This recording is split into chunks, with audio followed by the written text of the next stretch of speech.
Aquí nos preguntan si esta alajá se aplica con los que están en proceso de Gibur. Me refiero a si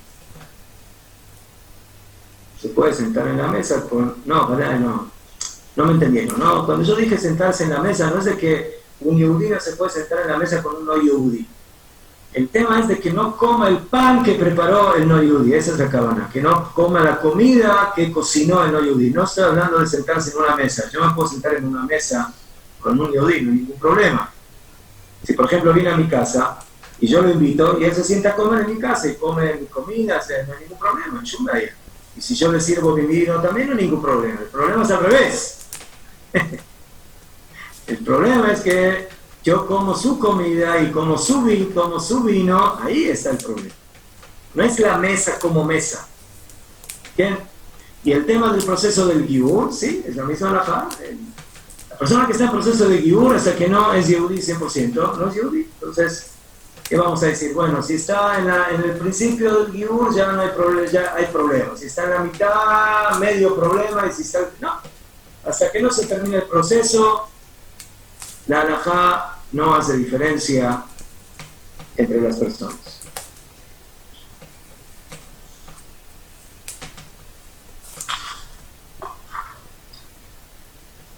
Cuando estábamos en el desierto todavía, acuérdense, Bené Israel. Cuando estábamos en el desierto, ya se despertó esa problemática de la necesidad de decretar la prohibición del vino. Hay una Gemara muy interesante en el tratado de Sanedrín 106. La Gemara dice ahí, como ustedes recuerdan, Bilham, el profeta malvado, que fue contratado por Balak, rey de Moab, para maldecir a Bené Israel. Y trató, pero no lo logró. ¿Por qué? Porque Hashem no se lo permitió. Y en lugar de maldecir, terminó dándole bendiciones a Bené Israel. Entonces dijo, bueno, si no pude con la boca, voy a utilizar otra estrategia. ¿Cuál es la otra estrategia? Las mujeres. ¿Qué significa esa estrategia? Le dijo, vamos a incitar al pueblo judío, al pueblo de Israel, a pecar en la prostitución, para que provoquen el enojo de su Dios y que sean castigados. Y así va a funcionar. Y lamentablemente tuvo éxito. Lamentablemente lo que no logró con las maldiciones, lo logró con las hijas moabitas, con las hijas midianitas, con la tribu de Shimón, 24,000 muertos. Terrible.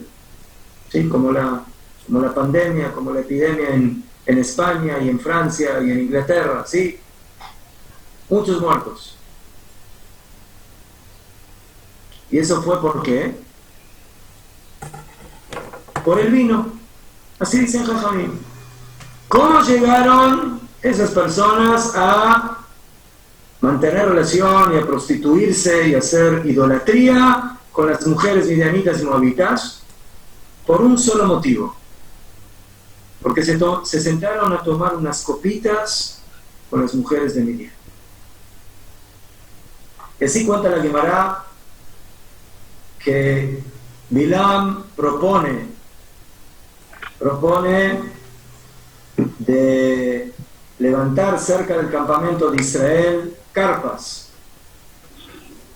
para vender para vender vestimentas que puedan servir a los jóvenes de Israel.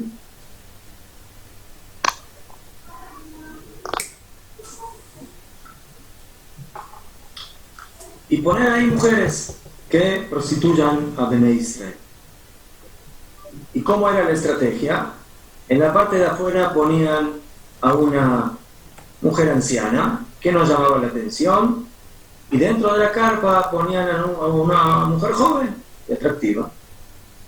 Después de que los jóvenes de Israel comían y tomaban y estaban alegres, salían a pasear, y se iban a esa especie de mercado donde vendían las vestimentas, van ahí donde les pusieron la trampa, y los jóvenes judíos primeramente se encontraban con las mujeres ancianas y empezaban a comprar y a proponer la vestimenta en su precio normal, y de repente salía la joven y proponía un mejor precio, ¿sí? A mitad de precio, ¿sí? Como le gusta a los judíos. Mejor si se puede conseguir a mitad de precio, porque voy a pagar el precio completo. ¿Qué? Entraba en la carpa y le daban la vestimenta que quería comprar, y así hacían una vez y empezaba la confianza, hasta que la joven le decía al joven de Israel: ya nos conocemos, ven, elígete una vestimenta y vamos a tomar algo juntos. Ahí todavía el vino de Goy no estaba prohibido.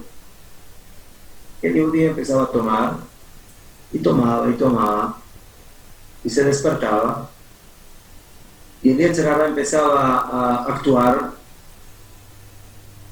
y pedía pecar, y le provocaba el deseo del pecado. Y en ese momento dicen Jajamim que la mujer midianita ya tenía preparada ahí su estatua, su Abodá Zará, y le decía: si tú quieres estar conmigo, entonces primeramente arrodíllate a esta idolatría, y luego Bezrat Hashem, no sé si decía Bezrat Hashem, pero luego hacemos lo que tú solicitas. Pero yo soy yehudí, decía el joven. ¿Soy yehudí? No es tan importante. ¿Sí? ¿Qué te están pidiendo? O sea, fíjense qué idolatría tenían los midianitas, el peor, el Baal peor. ¿Saben lo que es el Baal peor? Es la peor idolatría. Por eso se llama peor. Que hacían sus necesidades frente a la estatua, frente a la idolatría. El yehudí no sabía que eso era la forma de hacer la idolatría, pero la hacía. Y al final se terminaba en estos dos pecados de prostitución y de idolatría, de los dos pecados capitales más fuertes que tenemos en la Torah. Y así dice la Torah en Bamidbar 25, de 1 a 9. Y se sentó Israel Bashitim y empezó el pueblo a prostituirse a las hijas de Moab. Y llamaron al pueblo a sus sacrificios de sus dioses, y comió el pueblo y se arrodilló a sus dioses. Y el pueblo de Israel se apegó al Baal peor, y hubo ira de Hashem en contra de Israel. Afino, como sabemos, ahí la Torah cuenta del dirigente de la tribu de Shimón. Estamos hablando del dirigente, uno de los 12 dirigentes espirituales, políticos más importantes que tenía el pueblo judío en el desierto. Dirigente de la tribu de Shimón, Zimri ben Salú, y que peca y mantiene relación en público, o sea, en público, cuando todos están enterados, con la princesa Cosbi Batzur, y ahí viene el acto de Pinjas, que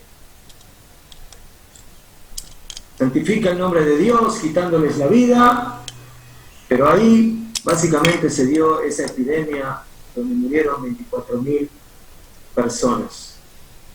Viene Pinjas, acaba con el Hilul Hashem, con la profanación del nombre de Dios, y la epidemia frena.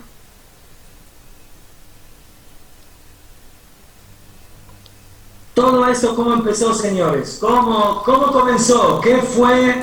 ¿Cuál fue el detonador de toda esta desgracia? El detonador se llama el vino vital, que no es el agua, sino que es el vino. El vinito. El vinito. ¿no? El vino. Simplemente una copa de vino fue la que provocó toda esta desgracia. Ya en la época del desierto.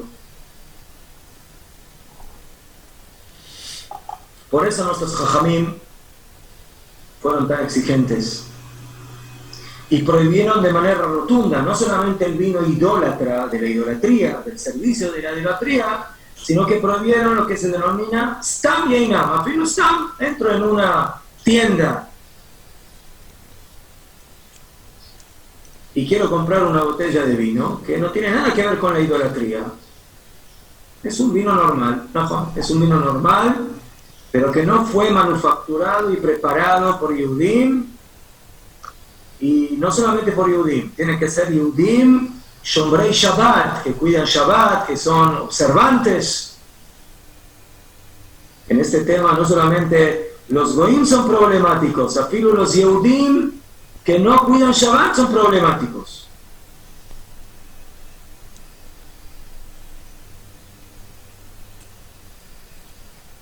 Entonces, aquí vemos Bemeto, ese es otro punto, pero nos da la pauta del cuidado que tiene que tener el Yehudí en el tema del vino, y como no solamente el vino, sino también de todos sus derivados, que puede ser el brandy o que puede ser otros tipos de líquidos o de bebidas que tienen algo de uva y que también están prohibidos según la halajá.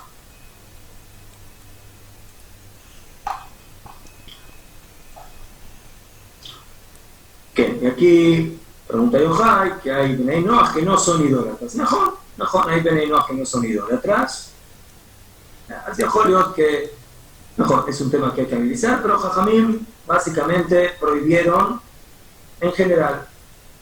La Gezerá es en general en contra de la idolatría o de los idólatras, de la asimilación, pero se prohibió en forma general.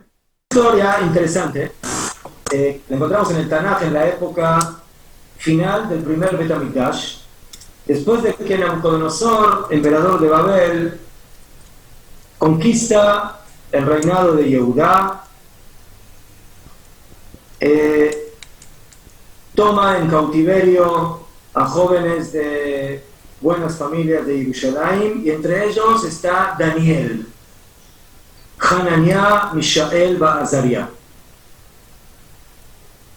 Y él los toma en cautiverio se los lleva a su palacio para educarlos, entre comillas, ¿sí? Reeducarlos en la cultura babilónica y para que se identifiquen con su pueblo, con lo que es Babilonia y con su religión, y cuando crezcan le ayuden a controlar al pueblo de Israel.